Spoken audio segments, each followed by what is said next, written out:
please introduce yourself. Talk about where were you born and raised?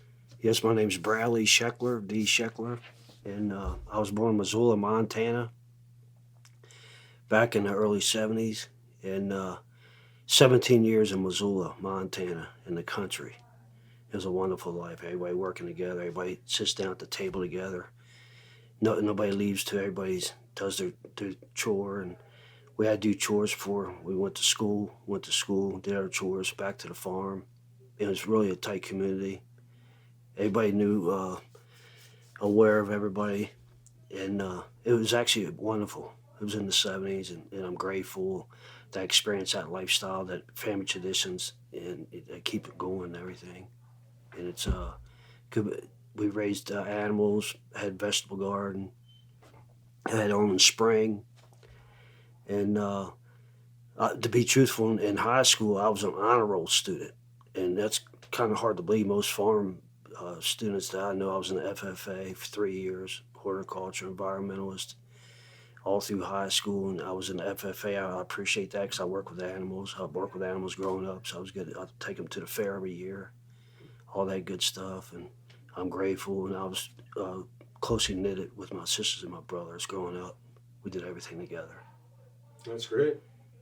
Happy childhood. Happy childhood. Yeah, yeah. So 17 years in the country. In the country. I always say in the country. Yeah. I mean, There's everything from working in garden, baling hay, to feeding animals, to going to the fair every year, And then that's just for our place. Then we'd go help out our neighbors, cut firewood, fix fence. I did farm work. That's before I even went into construction. That's from 1 to 17. Okay. Those 17 years. When did you leave Missoula? What did you do? I went to New England in college, up in New England, UVM, environmental studies, wildlife biologist. And I didn't get a degree. I got a diploma because they wanted me to go for 8 years. I'm like, I only about 8 years in college. I mean, I had to go 4, then another 4, so I went forward. They gave me a diploma. They said, well, you can go back and be high engineering. And I'm low-level engineering, civic engineering, environmental studies. All right. And that's what I really like to do, work with animals. I like to work and build things with my hands. All right. If it's framing, construction. From New England? From New England. Where'd you go after that? From there, I went to Florida, and I was out on a shrimp boat for a little bit. I didn't like it because the storms, and I'm not used to being out on the sea for 3 full weeks. They wanted me to stay 2-3 months. I'm like, I don't know if I can handle a month, because I was never out on a boat that long. Most I was out there an hour or two on a small boat. It's like a 60-foot boat. It's a pretty good sized boat. You're a jack of all trades.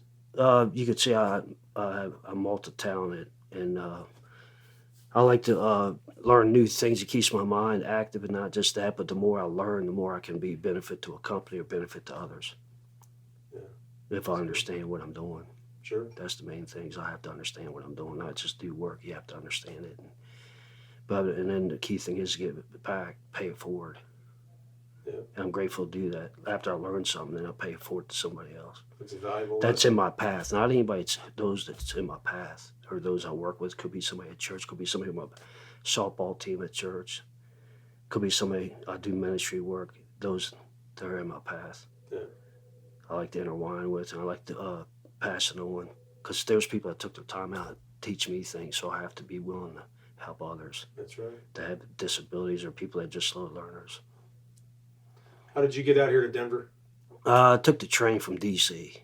You were living in Washington, D.C.? Yeah, I was in D.C. My sister lives over there, and I was over there and doing environmental work actually in Virginia, across the river in the country. And then my sister would live in D.C., so I stayed with her temporarily, and I said, well, I got to go back out here because for my age, I'm at that age that I'm in good health and everything, spiritual and physical and mental.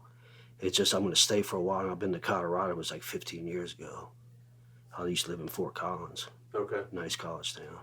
So you've been here 15 years, or you came back? 15 years ago, yeah. I lived in Fort Collins. I lived there about 2 years. Okay. Yeah. It wasn't going to college. I like the environment. Plus, I love the Horsetooth Lake up there. It's nice. And it's northern. I like anything on the western side of Colorado, the mountains, the lakes. Yeah, it's a pretty place to be. And I was told to come to Denver, and then Denver, I don't know about Denver, so then I was recommended to go to Arvada, and I loved Arvada ever since I've been here. That's great. Uh, So, describe, if you could please, what circumstances led to you being homeless? How long were you homeless? I was homeless altogether about 8 years, on and off from, I'd say, early to mid 20s to about 28, about 24 to 28, and then I was homeless again about 30 to 35, and the reason was because I had an alcohol problem, and I'm not ashamed to say that. And I went to AA, and that's where God sent me to AA and says, you got a serious problem. My dad was an alcoholic, but that's him. But then when I started drinking, I didn't have a limit either. And I drank a little bit when I was 17 to like 18. But then I had to drive everywhere, and I said I didn't want to lose my license, so I quit drinking. But then when I switched trades, I fell into drinking. And one thing about drinking is when you start drinking at an early age, you get that compulsion that, I can handle it. I really can't handle it. So to this day, I know AA, I'm a sponsor, and I know all 12 steps and 12 traditions because I went to AA. I didn't go to jail. I could have went other routes, jail, cemetery, other places, psych wards. God says just go to AA. You need to get back. You need to find out why do I drink? So I had to find out why I drink. Yeah. And it's because in the big book it says it's a lack of power. And I didn't have a lack of power, and I didn't have people listen to me. I kept to myself, so I'm thinking if I drink alcohol, it gives me power. But then the big book says as soon as you take that first drink, you got no power. It's not the first drink, it's the last drink. But I can't handle that first drink. So One's the key too thing many. is one too many. And I know that to this day, and I'm grateful because I have 26 years to this day of sobriety. And back in the day, I'm like, I don't know if I can keep sober today or even through the week. And to this day, I got 26 years. And I look at it, I'm like, it wasn't me. It wasn't me. I was just willing to participate, and I was willing to do the work because I did the work to get drinking and then that kind of behavior. So I have to do the work to keep sober. And I realized I can't help myself. I can't help nobody when I'm under influence. That's for me. That's what I found out for me. I'm useless. I'm unemployed. I'm employable. I don't have good relationships when I drink.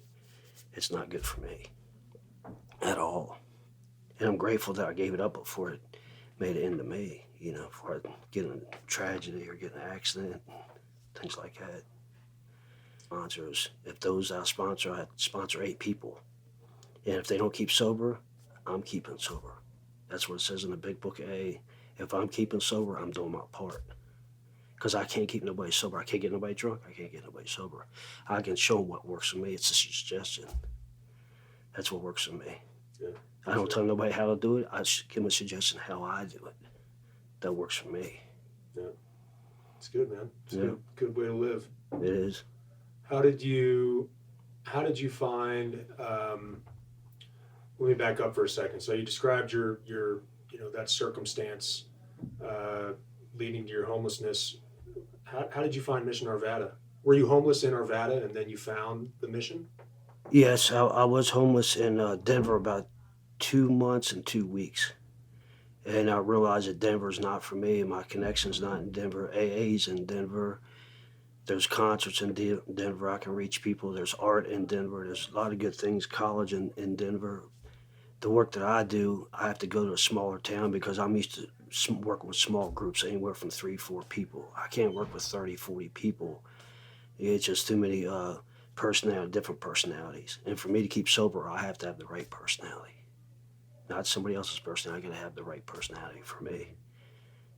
Because it's not personality, it's principles. That's what keeps me sober, that's what keeps me alert, and that's what keeps me focused is the principle of things, not my personality. Yeah, that's good. So how did you find Mission Arvada?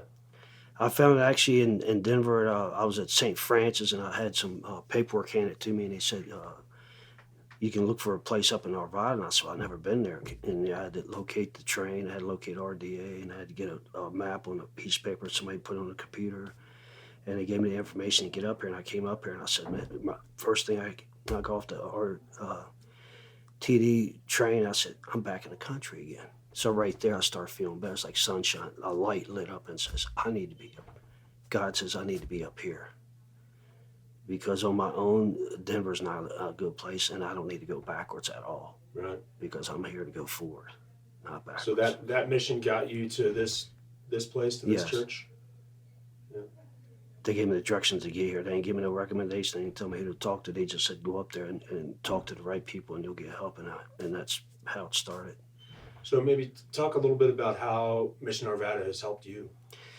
Yeah, Rising Church, Mission Arvada helped me with clothes. They helped me with literature. They helped me get my license changed over. They helped me get furniture in my apartment.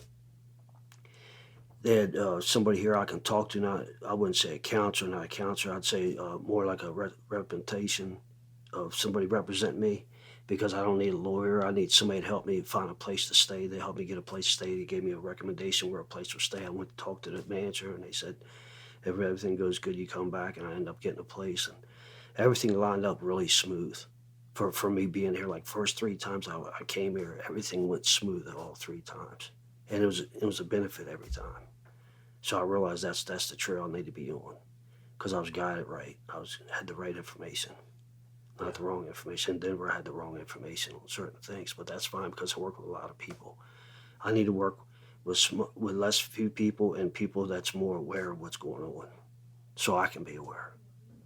That's good. Because if I'm aware of what's going on in my situation, I can help out others. I have to know what's going on in my situation first to understand, so I can pass it on to somebody else. But I have to be aware first. That's great. That's what I learned.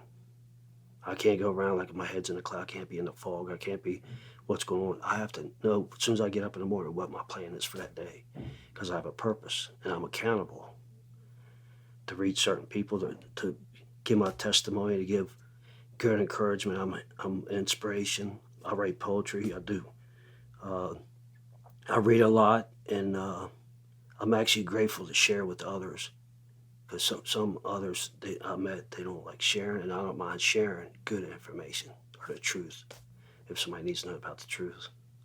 Well, I think it's perspective that people that see this video, will appreciate hearing. I don't think it's your story is not one that people are accustomed to hearing. Mm-mm. So by sharing that, you're helping somebody else. So thank you for doing that. I do got things to share. I mean, I'm in the process of writing a book now, and I'm not just saying professional, but I'm doing poetry, and I do a lot of sketches and stuff. So I'm getting things together, and I got to talk to somebody and get the book together, because the book's really needs to be out there. It's everything. Not going back to zero. It's going like from 17 to about now. So my sister said I should have been in my 3rd book. That's how much my sister knows me. But the key thing is I got all this paperwork, but I don't have nothing together sealed as a book, not yet. But I got enough information about 3 books. Last question: What would you say to somebody who doesn't understand homelessness? I'd explain to somebody who doesn't understand homelessness that homelessness could happen to anyone, anytime, any situation, any background, and it doesn't discriminate. Alcoholism, I found out, since I'm a member of AA, I'm not ashamed to tell anybody, because I'm a member of AA. I got 26 years. Alcohol doesn't discriminate. Homelessness does not discriminate against anybody. You can be from another country, a lady, young, old, a disability. You could be like me. You could be an A1 student. I was on honor roll in high school. My dad was in the government. I mean, I could just keep on going. My mother was a nurse. I had military people, my family. It reaches all backgrounds of people. And I realized when you're homelessness, it's not what you don't have. It's what you have that you don't use. A lot of people don't understand that. You can have a lot and still be homeless. If you don't, you got to have the right resources to do for your living situation. Yeah. That's what matters in a lot of ways. Bradley, thank you for sharing. Appreciate welcome. your perspective and your story, and I think this video will serve the mission very well, and I appreciate you sharing. Thank you. Thank you.